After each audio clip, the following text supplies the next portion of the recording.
Lux presents Hollywood.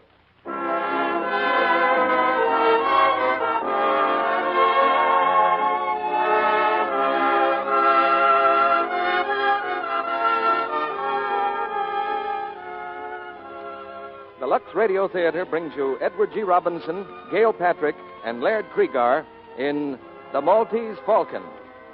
Ladies and gentlemen, your producer, Mr. Cecil B. DeMille.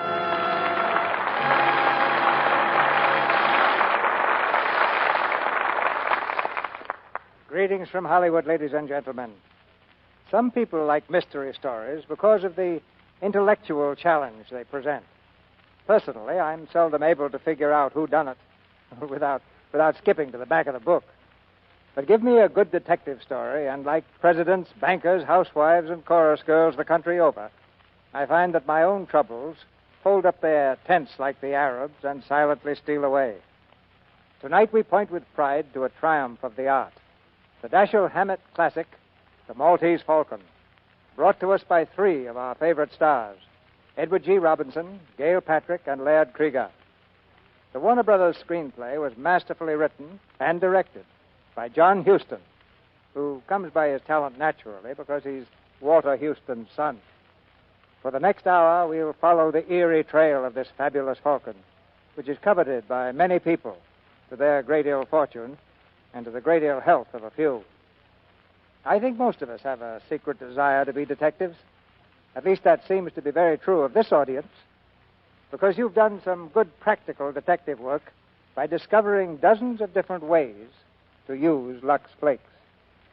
And that doesn't make any of us unhappy.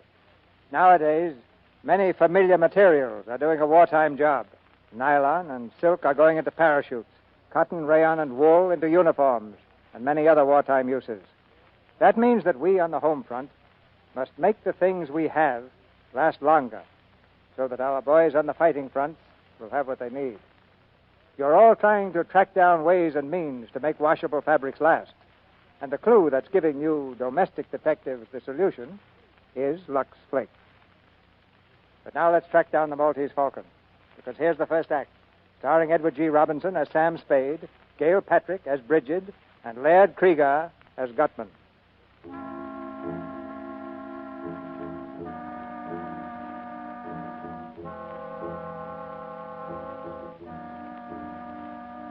At 2 o'clock in the morning, the city of San Francisco lies sleeping under a blanket of fog. Along a lonely street, a man walks slowly, his footsteps ringing hollowly against the wet pavement. He passes a deserted alley and stops. The man turns and peers for a long time into the shadows. Suddenly, one of the shadows moves. The man stumbles backward. His hands reach out to shield his body.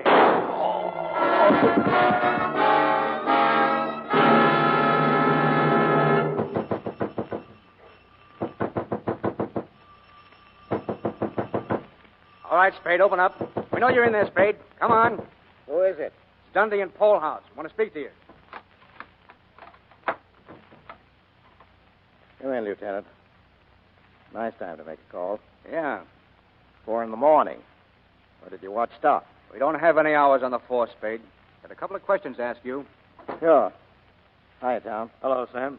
What do you know about this killing, Spade? Very little. Archie was your partner, wasn't he? That's right. Spade and Archie, private detective. Well, I guess you'll have to change that name. Yeah. From now on, it's just Sam Spade. Yeah. You don't seem very broken up over this, Spade. Miles Archie gets shot dead 2 hours ago, and you toss it off like a scotch and soda. Oh, excuse me. Will you have one, Lieutenant? No, I won't. Okay. Mind if I have one, Lieutenant? No. You don't like me, do you, Dandy? I don't like any cops who aren't on the force. I asked you what you knew about Miles Archie getting killed. Well, once again, very little. Your boys called me at 10 after 2. I understand they found a Webley automatic in the alley with one bullet out of it. Yeah. Was Archie out on a job last night? Well, sure. He was supposed to be tailing a fellow named Floyd Thursby. Thursby? What for? Come on, Spade. What for? You were trying to find out where he lived.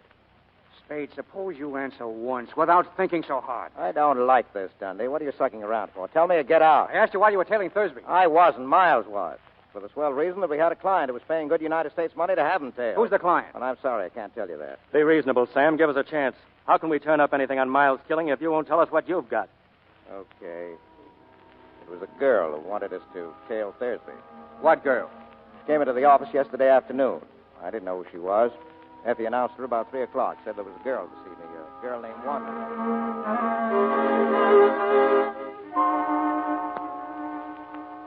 There's a girl to see you, Mr. Spade. She says her name's Wonderly.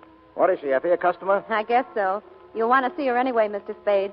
She's a knockout. Well, sure in, Effie, darling. Will you come in, Miss Wonderly? Thank you. Mr. Spade? Yeah, that's right. Now, what can I do for you, Miss Wonderly? Well, I don't know where to start. I asked at the hotel for the name of a reliable private detective, and they mentioned yours. I see. Well, I suppose you tell me about it from the very beginning. Well, I'm from New York. I've come here to find my sister. Uh-huh. Well, are you sure she's in San Francisco? Well, she was 2 weeks ago. I had a letter from her. She came here with a man named Thursby, Floyd Thursby. You mean she ran away with him? Yes. Oh, Mr. Spade, I've got to find her. Mother and father in Honolulu, and it would kill them. I've got to get her back before they come home. Well, what did she say in the letter? Nothing, except that she was all right. I sent her a note begging her not to do anything foolish. I sent it to General Delivery. I told her I was coming out to get her. I shouldn't have done that, should I? Well, it's not always easy to know what to do. You haven't found her? No. No, I told her I'd be at the St. Mark for her to meet me there. But I've waited 3 whole days. She didn't come, didn't even send a message. Well, go on. Oh, it was horrible, waiting. But yesterday afternoon I went to the post office. Corinne didn't come for her mail, but Floyd Thursby did. Well, did you speak to him? Yes. He wouldn't tell me where Corinne was, but he promised to bring her to the hotel this evening. Hi, Sam. Say, Oh, excuse me. Oh, it's all right. It's all right, Miles. Miss Wonderly, this is Mr. Archer, my partner. Well, how do you do? Mr. Archer. Anything I can do, Sam? Well, Miss Wonderly's sister ran away from New York with a fellow named Thursby. Miss Wonderly has seen Thursby and has a date with him tonight at the St. Mark. Maybe he'll bring the sister with him, but the chances are he won't. Miss Wonderly wants us to find the sister and get her away from him and back home, right? Yes. But I want you to know that he's a dangerous man. I don't think he'd stop at anything. I don't believe he'd hesitate to kill Corinne if he thought it would save him. But at what time is he coming to see you? Between 8 and 10. All right, Miss Wonderly, we'll have a man there. Oh, no, Sam, no. This is too important for that. I'll look after it myself, Miss Wonderly. Oh, thank you. Not at all. Oh, here, I've brought some money. Will $200 be enough? Well, to begin with, yes. Oh, by the way, it would help some if you would meet Thursby in the lobby. Oh, I will. You don't have to look for me, Miss Wonderly. I'll see you all right. Thank you. Goodbye. Goodbye. Goodbye, Miss Wonderly. See you tonight. Yes, goodbye. Well, Miles, what do you think of it? You saw her first, Sam, but I spoke first. I wasn't talking about a figure. What about a story? Huh?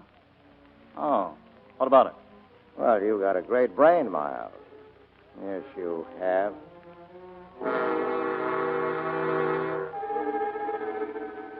So Miles went out to tail Thursby last night, huh? Yeah. And Thursby shot him. Is that what you think? Well, that's what you think, Dante. I don't know. Tom, get on the phone. Call the St. Mark and ask for a girl named Wonderly. I thought of that myself, Lieutenant. She was never registered. The whole story was probably a fake. Oh, was it? How about yours, Mr. Spade? Tom, what's your boyfriend getting at? I'll tell you what I'm getting at. Floyd Thursby was shot down in front of his hotel an hour ago. Take your paws off me. Easy, boss. Don't drop him up. Where were you tonight, Spade? I was right here all night long. You got any proof? No. So you think I shot Thursby, huh? Yeah, I think you did. Well, I know where I stand now. Did Thursby die? Yes. How did I kill him? I forget. He was shot 3 times in the back with a .44. Hotel people know anything about him? Nothing except he'd been there a week. Alone? Alone. Well, did you find out who he was, what his game was? Nope. We thought you could tell us that. I've never seen Thursby, dead or alive. Now, look, Spade. If you did get Thursby, you'll get a square deal out of me and most of the breaks. I don't know that I blame you a lot, the man who killed your partner, but that wouldn't keep me from nailing you. Well, fair enough. But I'd feel better about it if you'd have a drink with me. No? No. Well, good night, gentlemen. I'm tired.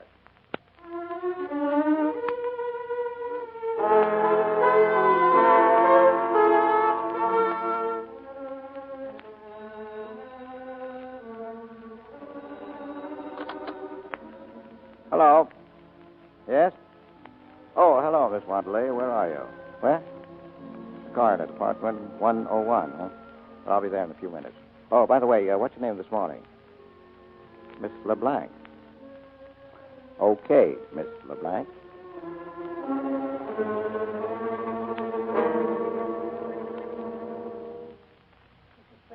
I have a terrible confession to make. Yeah?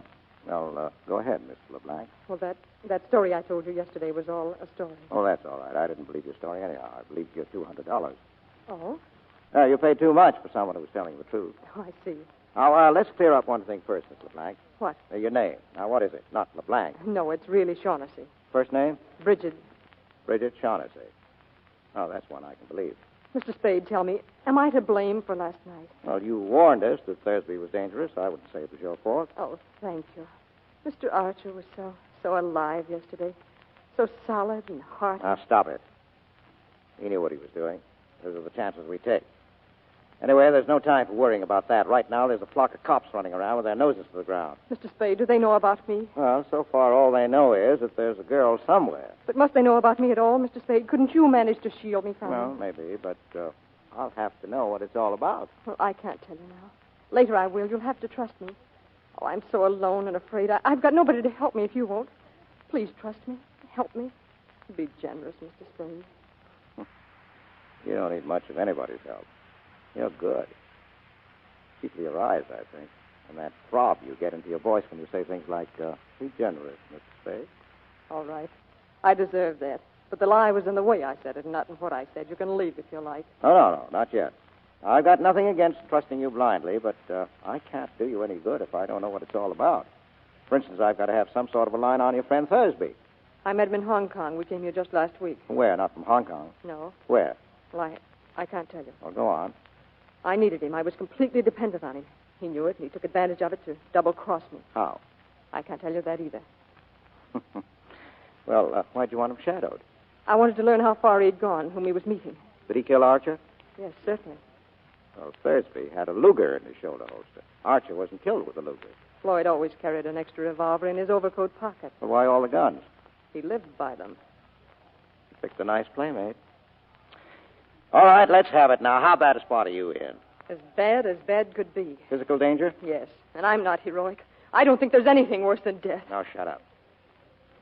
You mean someone who might kill you? Yes, and they'll get me unless you help. You've got to help. Do you hear? You've got to. I said shut up.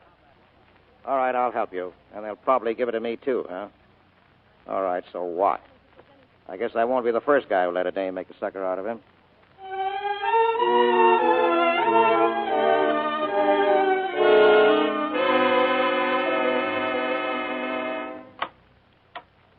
He's back again, Mr. Spade. Who, Effie? The fellow was here this morning. Here's his card. Joel Cairo. Is he a character? Mm-hmm. Foreign type. He smells like gardenia. Gardenia, huh? Well, shoot him in, Effie. Right. Will you come in, Mr. Cairo? You're very kind. Thank you. Now, sit down, Mr. Cairo. Thank you. I'm Sam Spade. Something I can do for you, Mr. Cairo? Yes, thank you. But first, may a stranger offer condolences for your partner's unfortunate death. Thank you. And may I ask, Mr. Spade, if there is a certain relationship between that and the death of the man Thursby? May I ask that? No? I beg your pardon. Mr. Spade, I'm trying to recover an ornament that has been, shall we say, mislaid. I thought and hoped you could assist me. Yeah? The ornament is a statuette, the black figure of a bird. Yeah? And I'm prepared to pay on behalf of the figure's rightful owner the sum of $5,000 for its recovery and, what is the phrase? No questions will be asked. Well, $5,000 is a lot of money. Come in. Is there anything else for me, Mr. Spade? Oh, no. Good night, Effie. And lock the door when you go, will you? Good night. Yes, Mr. Cairo. $5,000 is a very... What do you think you're doing? I'm pointing a revolver at a spot directly between your eyes. You will please clasp your hands together at the back of your neck and do not move. I intend to search your office, and if you attempt to prevent me, I shall certainly shoot you. All right, go ahead. You will please stand. I shall make sure you are not armed. Certainly. All right, Mr. Cairo. Drop the gun, please. Drop it. Drop it, or do I twist your arm off the elbow? You, here. Take it. Yeah. Thanks. Now, sit down over there and behave yourself. You have bruised me, Mr. Spade. Well, I'm sorry. I guess I got a little annoyed. I don't like guys who make a phony offer of $5,000. You are mistaken, Mr. Spade. That was and is a genuine offer. Yeah? And I am prepared to pay $5,000 for the figure's return. You have the figure. No. And why did you risk serious injury to prevent my searching for it? Well, I should sit around, let people come in and stick me up, so the office still goes, huh? Most certainly. All right. Now, let's put the cards on the table. Your first guess was that I had the bird. Now, there's nothing to that. Now, what's your second guess?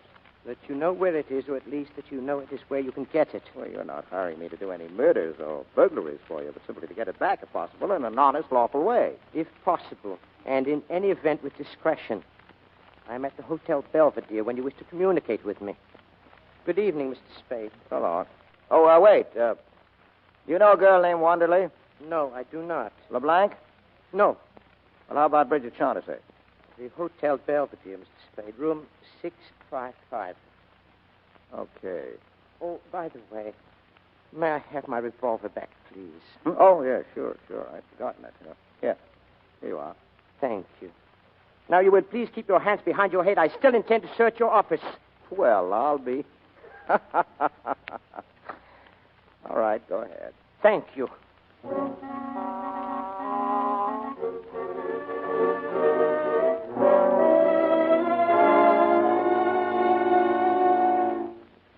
Come in, Mr. Spade.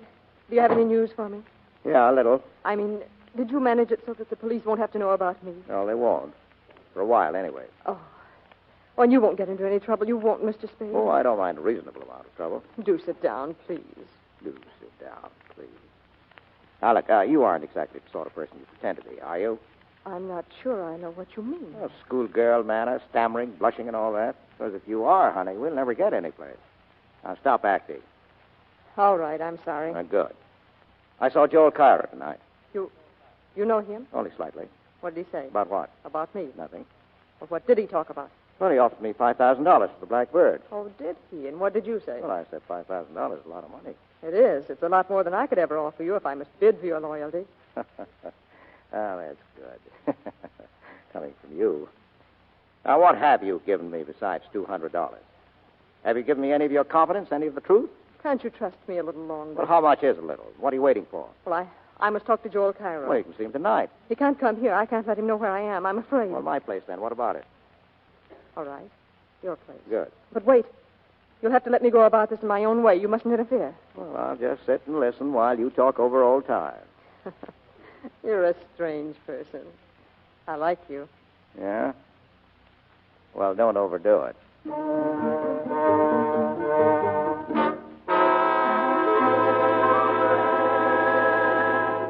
Sit down, Mr. Cairo.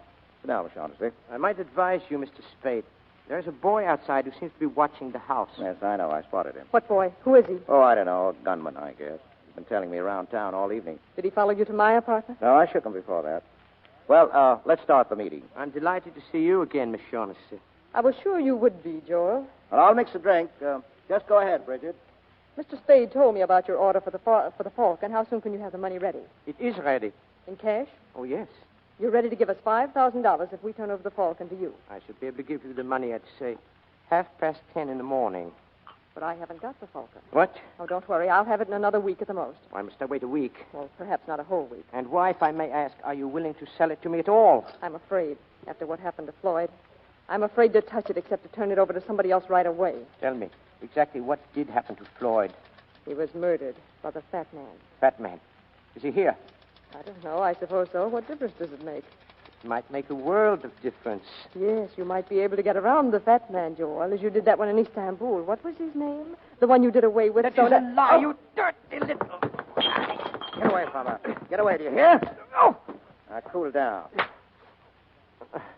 This is the second time you've put your hands on me, Mr. Spade. I'll try and make it the last. Now, you better get out, Cairo. I'll call you tomorrow. You're working for her now, is that it? I'm working for myself. If you want to withdraw your offer, just say so. The offer still stands. But all right, get out. Very well. Good night, Mr. Spade. Well, you've got some fine friends, Miss Shaughnessy. Do they always try to throttle you? I suppose I ought to thank you. Well, you've had your talk with Cairo, now you can talk to me. Well, it didn't work out the way I hoped. I'll have to go now. No, not until you've told me about it. Am I a prisoner? Maybe. Or maybe that kid outside hasn't gone home yet. Do you think he's still there? Likely. I'll stay. For a while, anyhow. Okay. Now, what's this bird, this falcon that everybody's all steamed up about? It's a black figure of a bird, a hawk or a falcon, about a foot high. Well, what makes it so important? I don't know. They wouldn't tell me. But they promised me $5,000 if I helped them get it from the man who had it. That was in Istanbul. Yes. Well, go ahead. That's all. They promised me the money to help them, and I did. And then we found out that Joel Cairo meant to desert us, taking the falcon with him and leaving Floyd and me nothing, so we did exactly that to Mr. Cairo. But then I wasn't any better off than before because Floyd hadn't any intention of keeping his promise to me about sharing equally. I learned that by the time we got here. What's the bird made of? Porcelain or black stone, I don't know. You're a liar. What? A liar. Yes, I am. I've always been a Now, liar. don't brag about it. Is there any truth at all in that yarn? Some, not very much. All right. We've got all night before us. I'll put some coffee on and we'll try again. Oh, I'm so tired. I'm so tired of lying and thinking up lies and not knowing what is the lie and what's the truth. Don't ask me. Please don't. If there's any kindness in you at all. Now, what are you trying now? That's right. Turn on the beauty. Let your eyes get nice and starry. Put your arms around my neck and look pleadingly at me. Now, you're great. Do you think it's going to get you any place? Oh, I couldn't with you. No? Well, don't be so sure.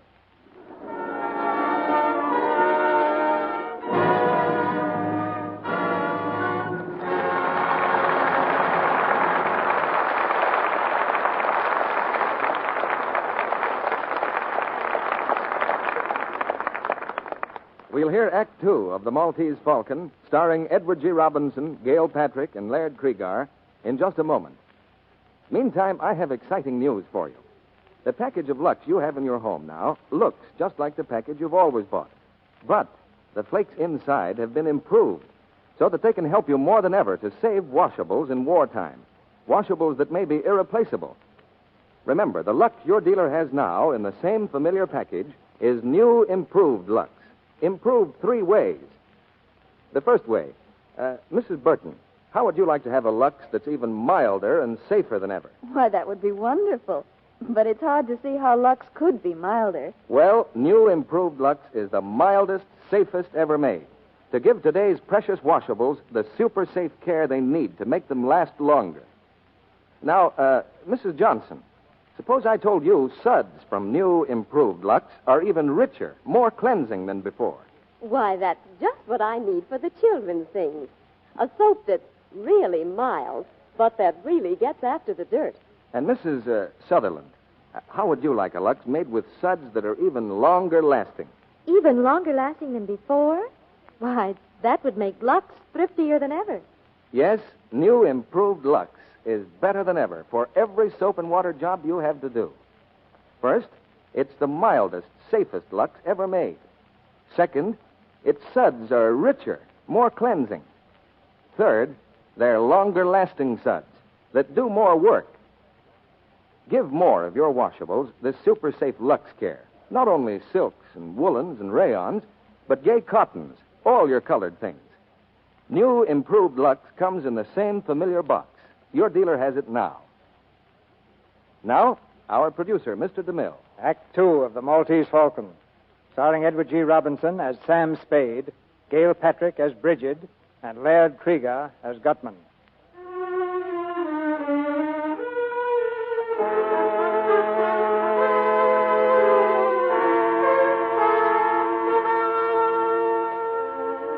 On the trail of the Black Falcon, Sam Spade has followed nothing but blind alleys.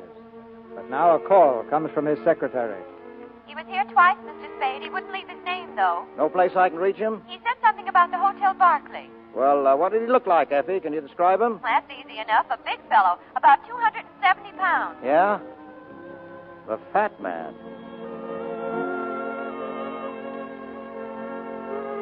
In the lobby of the Hotel Barclay, Sam Spade watches for the Fat Man. But he sees only the boy who has followed him for the last 3 days. All right, son. Where is he? What? Come on, where is he? You work for him, don't you?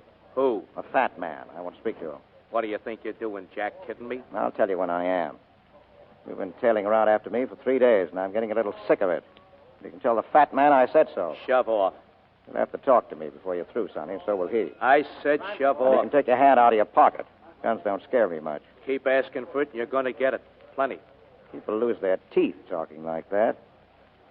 If you want to hang around, be polite. I tell the fat man to call me and leave his name.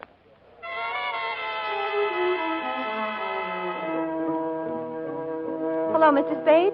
Mr. Gutman called. He says the boy gave him the message.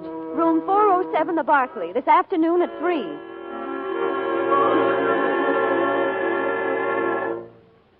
Ah, Mr. Spade. Delighted to see you, delighted. How do you do, Mr. Gutman? Sit down, my friend. We'll have a little drink. Well, I can't stay long. Sorry, I've got an appointment at the district attorney's office. So? It's interesting. Say when, Mr. Spade? Oh, I'll leave it to you. Excellent, excellent. I distrust a man who says when. If he's got to be careful not to drink too much, it's because he's not to be trusted when he does. You're a close-mouthed man, Mr. Spade. No, I like the talk. I enjoy it. Better and better. I distrust a close-mouthed man. He generally picks the wrong time to talk and says the wrong thing. Well, sir, we'll talk. That's well. Well, we talk about the black bird. You're the man for me, sir. No beating about the bush, but right to the point. But first, sir, answer me a question. Are you here as Miss Shaughnessy's representative or Mr. Cairo? Well, there's nothing certain about it either way yet. It depends. But which will you represent? It will be one or the other. Not necessarily. Who else is there? Well, there's me. Ah, that's wonderful, sir. Wonderful. I do like a man who tells you right off that he's looking out for himself. Let's talk about the black bird. Let's. Mr. Spade, have you any conception of how much money can be got for that black bird? No. Well, sir, if I told you half, you'd call me a liar. No, not even if I thought so. You know what the bird is, of course. No, I don't. You don't? They didn't tell you that? Well, I know what it's supposed to look like, and I know the value in human life you people put on it. But Miss Shaughnessy didn't tell you what it is. And Cairo didn't either? Uh-uh. They must know what it is. But do they? What is your impression, sir? Well, there isn't much to go by. Cairo wouldn't talk. The girl said she didn't know, but I took it for granted she was lying.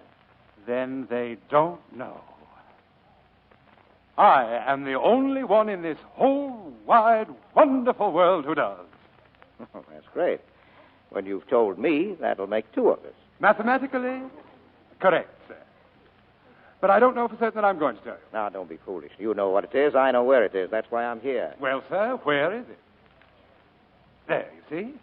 I must tell things, but you refuse. That is hardly equitable, sir. No. I don't think we can do business along these lines. You don't, huh? Well, think again and think fast. I told that gunman of yours that you'd have to talk to me before you finished. Now, I'll tell you now that you'll do your talking today or you're through. Now, what are you wasting my time for? I can get along without you. Now, talk! Anything wrong, boss? Come in, Wilmer.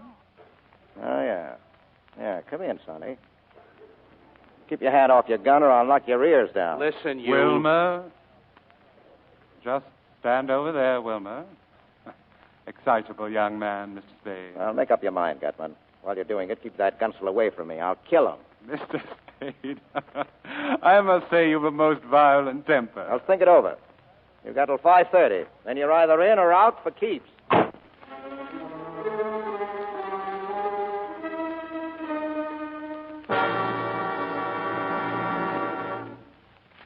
look, Mr. Spade.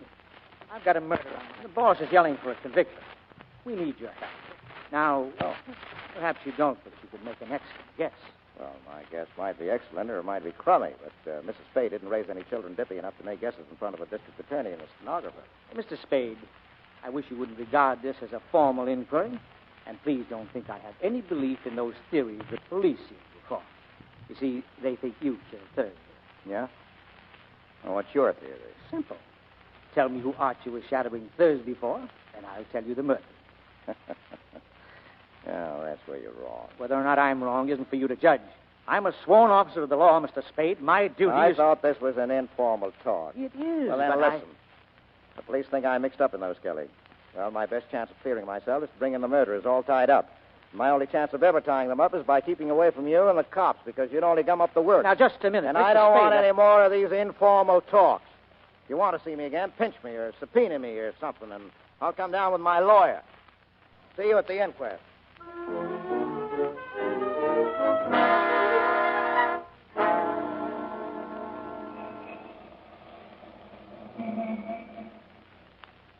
Hey. You. Well, hiya, son. Didn't expect to see you until 5:25. I hope I haven't kept you waiting. Keep on riding me, and they'll be picking iron out of your liver. The cheaper the crook, the gaudier the patter. Gutman ready to talk? He's waiting at the hotel. Get going.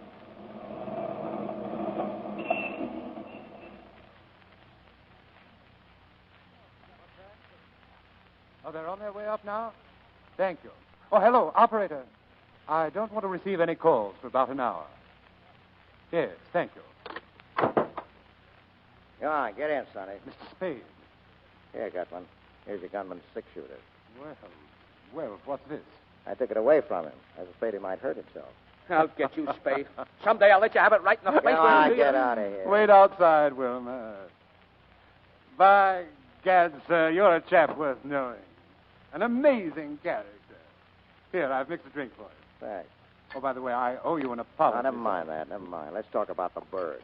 All right, sir, let's. Mr. Spade, this is going to be the most astounding thing you ever heard. Yeah?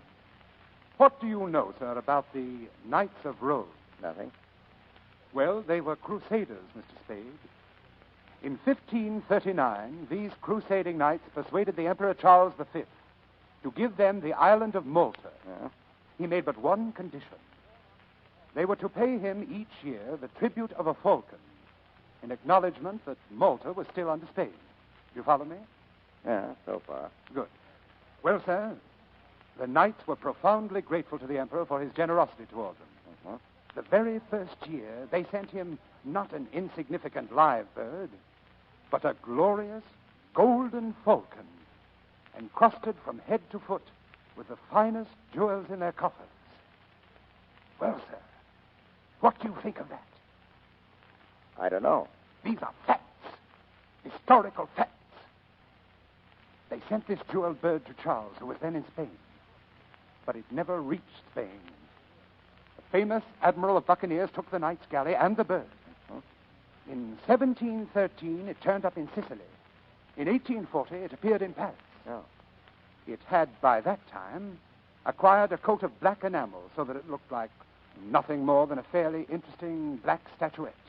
Then in 1922, a Greek dealer named Charaleos found it in an obscure shop. No thickness of enamel could conceal value from his eyes. Drink up, sir. Yeah, go on. Well, sir, to hold it safe, Charaleos re-enameled the bird. Okay. I got wind of his find, but when I arrived in Athens, I discovered that the bird was gone, and Charaleos murdered. That was over 20 years ago. Well, sir, it took me 20 years to locate that bird, but I did. I traced it to the home of a Russian general, one Kemidov, in Istanbul. I sent some agents to get it. Well, sir, they got it. And I haven't got it. Where's Kemidov? Oh, Kemidov? He died. Very suddenly. Yes. His heart. And was there a knife in it or a bullet? Your glass, sir? Thank you. Now, before we start to talk prices, how soon are you willing to produce the Falcon? A couple of days. Now, that's quite satisfactory. Well, sir, here's to a fair bargain. Drink up. Well, what's your idea of a fair bargain? $25,000 when you deliver the Falcon to me, and another $25,000 later on. Or I'll give you 1/4 of what I realize on the Falcon. That would amount to a vastly greater sum. Well, how much greater? Who knows? Shall I say 100,000? That would be the minimum. And what's the maximum? What would you say to $250,000? Well, then you think the dingus is worth $1 million, huh? At least. Well, that's a lot of dough. A lot of dough. Minimum, huh? And the maximum? And What's the matter, Mr. Spade? Are you feeling ill? I feel, what was in that drink? The drink? Oh, I drugged it.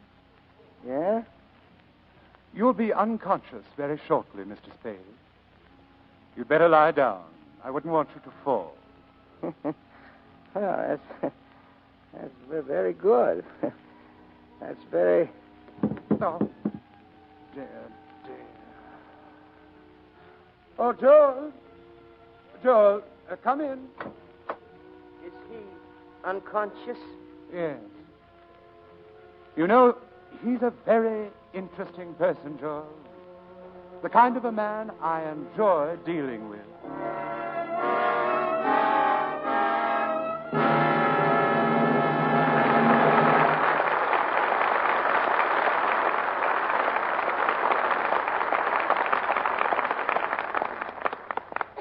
We pause now for station identification. This is the Columbia Broadcasting System.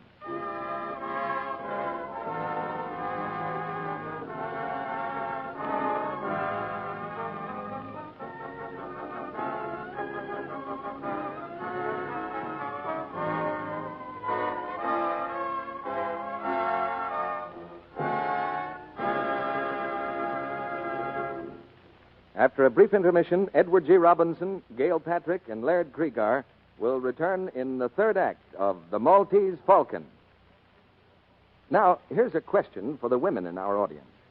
If you could make your stockings last far longer just by doing one very easy thing, would you do it? Of course you would. Then listen to this. Recent tests show how to cut down stocking runs over 50%. Yes, a famous laboratory, the United States Testing Company Incorporated, repeatedly washed rayon stockings different ways, then tested them on an almost human machine, a sort of mechanical leg that strains stockings the way you do in actual wear. Here's what they found. Washing with new, improved Lux cut down runs over 50%.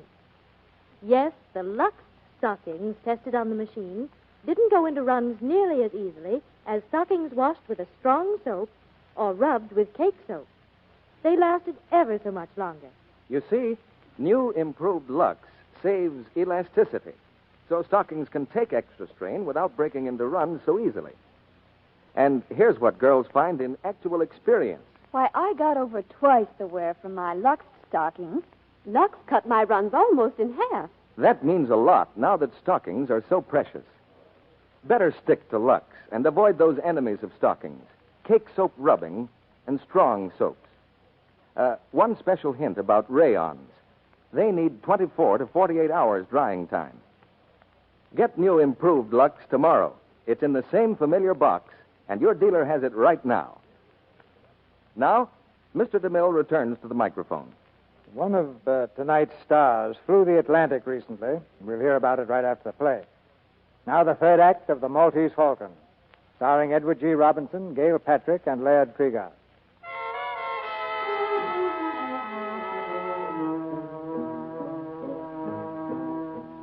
When Sam Spade woke up, he was alone in the hotel room. Pale and still shaking from the effects of the drug, he's gone to his office, where Effie stares at him in alarm. Mr. Spade, what happened to you? I wouldn't know. I went visiting this afternoon with red knockout drops and came to just a little while ago all spread out on a man's floor. Who did it? A fat man. But why? Didn't have a chance to ask. Evidently he wanted to get me out of the way for something. But I don't get it. Hello? Yes? What? I can't hear you. Who is it? Give it to me again. Yes, I've got that. Captain who? Jacoby? Yes, Hello? Hello? She's gone. Who's gone? Who? It was the Shaughnessy girl. She wants you. Here's the address. 26 Ancho Street. She's in some kind of trouble, Mr. Spade. She was telling me something about a captain, a ship captain named Jacoby. And then something happened to her. What happened? I don't know. Like she was being choked. Listen, is that the outside door? I'll see. Yes? What do you... Oh! Mr. Spade. Who is it, Effie? I don't know. It's... Mr. Spade. Yes? This package. For you. He told me. For you. What's the matter with you? For you. Mr. Spade! Mr. Spade! Shut up. Lock the door. Yes. Yeah. Give me the scissors from the desk, will you? I want to see what's in this package. Here. Is he dead? Got about 4 slugs in him, that's all. Oh. Come on, pull yourself together. Oh, I'm all right. Well, now we'll see. Here, this is what I think it is. Yeah? Yeah. What is it? You've got it, Angel. We've got it. The Maltese Falcon. The Falcon? Look at it. The Blackbird. $1 million under a coat of enamel. She sent him with it. That's what he tried to tell us. He must be Captain Jacoby. Now, listen, I've got to get to her. As soon as I've gone, phone the police. Tell them how it happened. Forget he brought a bundle. Here, get it straight now. Yes. I'll leave the bird in the safe. When I call you, bring it to that Ancho Street address. Got it? Yeah. And after you bring it to me, go out and call Dunne. Tell him to come on the run with about 6 cops. No mistakes, Effie. I may need them.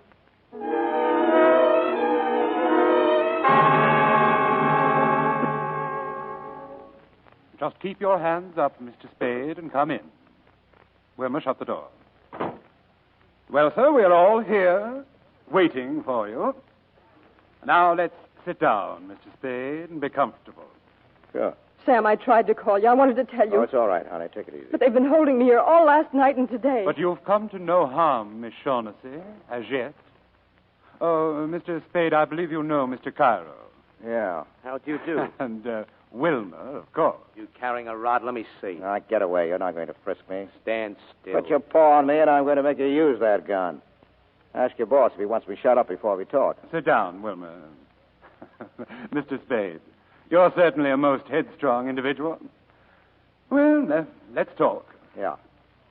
You ready to make the first payment and take the Falcon off my hands? You're sure you have it? Sam, have you? I didn't this afternoon, but I have now. Then I'm willing to pay. Joel, the money, please. Yeah, wait. There's another thing to be taken care of first. We've got to have a fall guy. I beg your pardon? Well, the police have got to have a victim. Somebody they can stick for those 3 murders. 2. Only 2 murders, Mr. Spade. Thursby undoubtedly killed your partner. All right, 2. The point is, I've got to come through with somebody, a victim. When the time comes, if I don't, I'll be it. And whom do you recommend as this victim? Oh, well, I'm not fussy. How about giving them Wilma here? He'll do. Why, you... Get away, punk. By gad, Mr. Spade, you are a character. Well, it's our best bet. If we turn him over, the cops will be happy. We'll be free as the air. Well, what do you think of this, Wilma? Mighty funny, huh? Yeah. Mighty funny. Well, anyway, he killed Thursby, didn't he? He's made to order for the part. Get up on your feet. Go away, punk. I've taken all the riding for you. I'm going to take it up and shoot it out. Calm yourself, Wilma. Mr. Spade, your plan is not at all practical. Let's not say anything more about it. All right, I've got another suggestion. Want to hear it? Most assuredly. I'll give them Joel Cairo. Suppose we give them you, Mr. Spade, or Miss Shaughnessy. How about that? Now, look, you people want the Falcon. I've got it, and the fall guy is part of the prize. As for Miss Shaughnessy, well, if you think she can be rigged for the part, I'm perfectly willing to discuss it with you. Sam, What's the matter? you don't mean it. You couldn't. No, because I don't think the cops would be happy, Angel. Well, personally, I see only one guy who's really right. That's Wilma. I'll kill him. I'll kill him. Stop it! Stop it, do you hear? Oh, let him go. I told him to lay off me.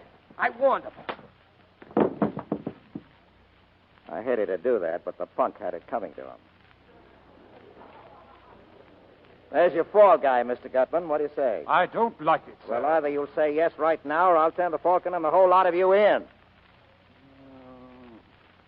All right. You can have Wilma. Carry him inside, George.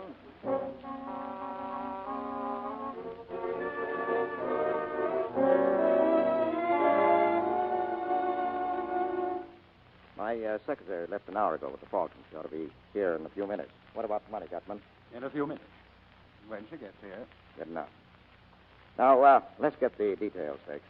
Now, why did Wilma kill Thursby, and why and where did he shoot Captain Jacoby? Well, I shall be candid with you, sir. Thursby was Miss Shaughnessy's ally. We believed that disposing of him would frighten Miss Shaughnessy into patching up her differences with us. That sounds all right. Now, Jacoby. Captain Jacoby's death was entirely Miss Shaughnessy's fault. That's a lie. Well, tell me what happened. Cairo saw in the newspaper that Jacoby's ship was arriving. He remembered that Jacoby and Miss Shaughnessy had been seen together in Hong Kong. Well, sir, he put two and two together and guessed the truth. She had given the bird to Jacoby to bring here. Yes, and at that juncture, you decided to slip me the Mickey, huh? Well, I'm sorry there was no place for you in our plans, Mr. Spade. Mr. Cairo and Wilmer and I went to the boat to call on Captain Jacoby and Miss Shaughnessy. We persuaded Miss Shaughnessy to come to terms, or so we thought. Well, sir, we mere men should have known better. En route to my hotel, Captain Jacoby and the Falcon slipped completely through our fingers. Except that Wilmer put a few bullets in him while he was running away. Oh, by the way, you said Jacoby died? Yes, but not until after he brought me the Falcon. Ah. Well, there's a bright side to everything, isn't there? I'll get it. It's my secretary. So you don't mind if I go to the door with you? All right, come on. Mr. Spade. Well, thanks a lot, Effie. I wrapped it up again. Is there anything else? No, thanks. Bye, Effie. Goodbye, Mr. Spade. Let me have it, Mr. Spade. Easy. Let me see it quickly. Here, I guess the pleasure ought to be Mr. Gutman. After 20 years. 20 years. Yes, there it is. There you are, beauty. Is it the Falcon, the original? We will make sure. Your knife, Joe. Here. There you go. Just a tiny cut in the enamel, and underneath we find... Gutman, what's the matter? It's a fake! It's lead! It's a fake! But it can't be. All right, Shaughnessy, you've had your little joke. Now tell us about it. But no, Sam, no. That's the one I got from Kemidoff, I swear. You bungled it, Gutman. You and your stupid attempt to buy it. Kemidoff caught on how valuable it was. He put a fake in its place. Yes, that is Kemidoff's hand. There's no doubt of it. Well, Joel, what do you suggest? Shall we stand here and shed tears and call each other names? Or shall we go to Istanbul? Istanbul? You are still going to look for the Falcon? For 20 years I have wanted that little item and have been trying to get it. I'll go on trying. Very well. I'll go with you. Get Wilmer. We'll start tomorrow. Yes, tomorrow. Wilmer, Why, he's gone. What? The window is open. He's gone. Swell lot of thieves. We have little enough to boast about, sir. But the world hasn't come to an end just because we've run into a little setback. I'm sorry about your money, Mr. Spade, but of course you didn't earn it. Well, I held up my end. You got your Falcon. It's your hard luck, not mine, that it wasn't what you wanted. My hat, Joe. Now, wait a minute. Mr. Spade, it will do you no good to argue. I haven't the money with me anyhow. Well, I had an idea that was it. Now, sir, we'll say goodbye to you. And since the shortest farewells are the best, adieu. And to you, Miss Shaughnessy, I leave the lead Falcon as a little memento. Adieu. Sam, what are you going to do? Nothing. But those murders, you were mixed up in them. You said yourself the police needed a victim. Call them now. Tell them about Gutman. I don't have to call him. Gutman will be nailed before he goes to block. But when he's nailed, he'll talk about you. Now, we're sitting on dynamite, and we've only got a couple of minutes to get all set for the cops. Now, give me all of it fast. Talk. Well, where shall I begin? Well, the day you first came to my office, why did you want Thursby shadowed? I told you, Sam. I suspected him of betraying me, and I wanted to find out. Now, that's a lie. You had Thursby hooked, and you knew it. You wanted to get him out of the way before Jacoby came with a bird. Isn't that so? Yes. What was your scheme? Well, I thought that if he saw someone following him, he might be frightened into going away. Well, then you must have told Thursby that Archer was following him. Yes, I told him. But please believe me, Sam. I wouldn't have told him if I'd thought Thursby would kill him. Well, if you thought he wouldn't kill Archer, you were right, Angel. Didn't? No. Archer had been a cop too long to be caught like that, up a blind alley with his gun tucked away in his hip and his overcoat buttoned. But he would have gone up there with you, Angel. He was just dumb enough for that. Sam. And then you could have stood as close to him as you liked in the dark and put a hole through him with a gun you'd gotten from Thursby that night. Don't talk to me like that, Sam. You know I didn't. Oh, shut up. This isn't the spot for the schoolgirl act. Why did you shoot him? Oh, I didn't mean to at first. I didn't really, but when I saw that Thursby couldn't be frightened, Oh, Sam, darling. Go on. When you found that Thursby didn't mean to tackle Archie, you borrowed the gun and did it yourself, right? Yes. You didn't know then that Gutman was here hunting for you until you heard Thursby had been shot. And then you knew you needed another protector, so you came back to me. Yes, but Sam, it wasn't only that. I would have come back to you sooner or later. From the very first minute I saw you, I knew that I... Oh, you angel. Well, if you get a good break, you'll be out of San Quentin in 20 years, and you can come back to me then. What? Oh, no, you're not going to... I'm going to send you over. Oh, no, don't, Sam. Don't say that. You're taking the fall, darling. You're doing this to me. Don't you understand, Sam? I'm in love with you. That's great. But you can't. You can't. Yes, I can. You killed a man, darling, remember? You know deep down in your heart, you know that in spite of anything I've done, I love you. I don't care who loves who. I'm not going to play the sucker. I won't walk in Thursby's, and I don't know how many others' footsteps. You killed Miles, and you're going over for it. Sam. That's the cops. Don't let them in, please. Sit tight, honey. Sam. Hello, Spade. Come in. Did you get the fat boy? We got them. The kid, too. Swell. Here's another one for you. She killed Miles. Can you prove it? Can I, Miss Shaughnessy? Can I prove it? Go on, tell them. Yes. All right, come on. So long, Miss Shaughnessy. This doesn't mean anything to you, does it? Maybe. But you're going anyway. The chances are you'll get off for 20 years. If you do, I'll wait for you. And if they hang you, Angel, I'll always remember you. Our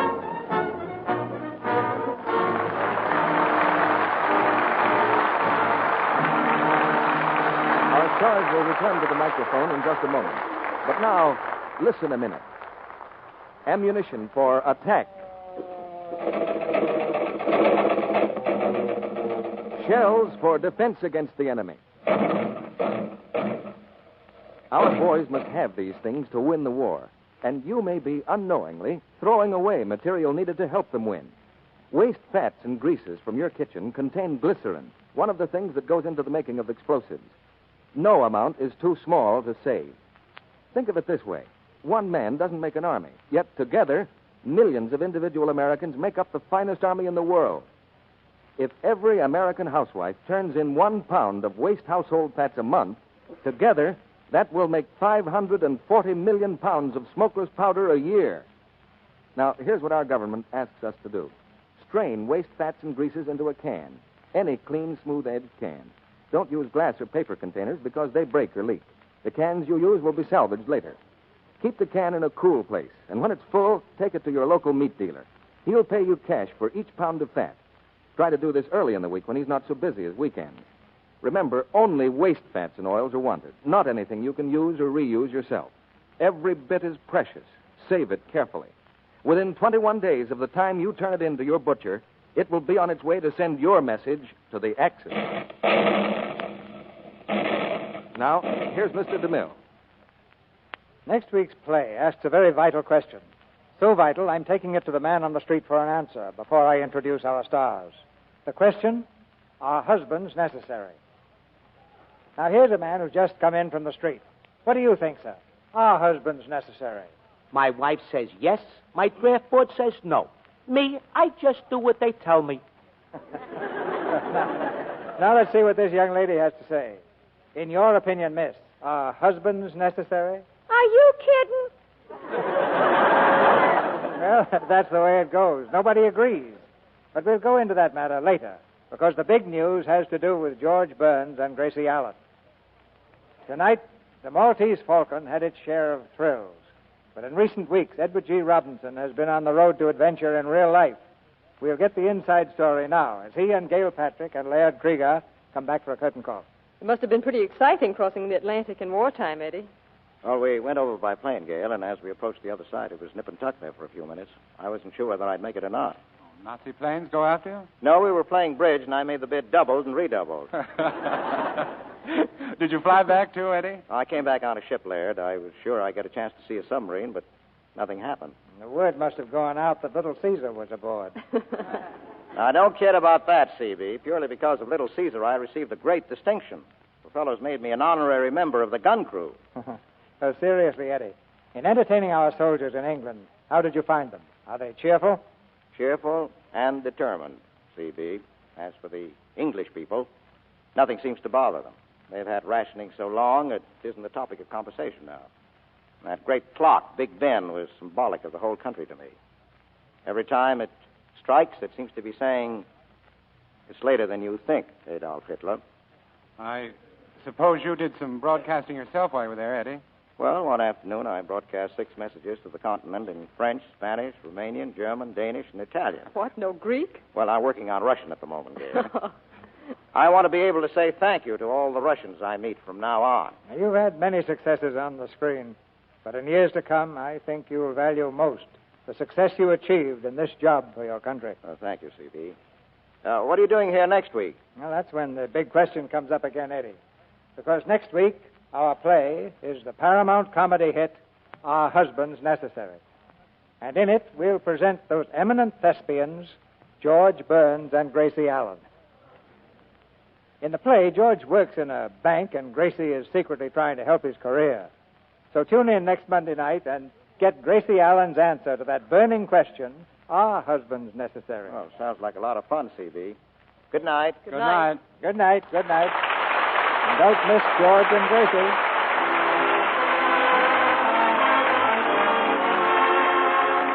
Our sponsors, the makers of Lux Flakes, join me in inviting you to be with us again next Monday night when the Lux Radio Theater presents George Burns and Gracie Allen in Are Husbands Necessary? This is Cecil B. DeMille saying good night to you from Hollywood. Edward G. Robinson will soon be seen in the Columbia picture Destroyer. Gail Patrick is starred in the Republic production Hit Parade of 1943. And Laird Kriegar's next picture is the 20th Century Fox Technicolor production Hello, Frisco, Hello. Heard in tonight's play were Charlie Lung as Cairo, Bea Benaderet as Effie, Eddie Marr as Wilmer, and Warren Ash, Charles Seal, Leo Cleary, Fred Mackay, and Norman Field. Our music was directed by Louis Silvers. And this is your announcer, John M. Kennedy, reminding you to tune in next Monday night to hear George Burns and Gracie Allen in Our Husbands Necessary.